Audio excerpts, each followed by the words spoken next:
আলুর গুদামে আগুন। একবার এক আলুর গুদামে আগুন লেগেছিল। গোপাল সেই পথ দিয়ে যেতে যেতে তা দেখতে পেয়ে একটা মুদির দোকান থেকে একটু নুন চেয়ে নিল। তারপর সেই গুদামের পোড়া আলু নুন সহযোগে দিব্যি খেতে লাগলো। কিছু দূরে গুদামের মালিক মাথায় হাত দিয়ে বসেছিল। গোপাল নুন দিয়ে আরামে পোড়া আলু খেতে খেতে তার কাছে দিয়ে জিজ্ঞেস করলে, মশাই, আপনি কে? এরূপ দুঃখিতভাবে মাথায় হাত দিয়ে বসেছেন কেন? লোকটি বলল, আমি এই গুদামের মালিক। আমার 4টে আলুর গুদামের মধ্যে একটা পুড়ে সব শেষ হয়ে গেল।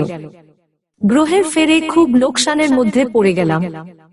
গোপাল নির্বিকারভাবে তাকে জিজ্ঞেস করলে, আচ্ছা, আপনার বাদবাকি গুদাম যে 3টি আছে সেগুলি কবে কবে পূর্বে বলতে পারেন? তাহলে আলু পোড়া খেতে পারব। গোপালের কথা শুনে আলুর গুদামের মালিক চটে উঠে লাঠি নিয়ে মারতে তাড়া করল। গুদাম পুড়ে যাওয়ায় বেচারার এমনিতেই মন মেজাজ খারাপ, তার উপর গোপালের এহেন অলক্ষণে কথা।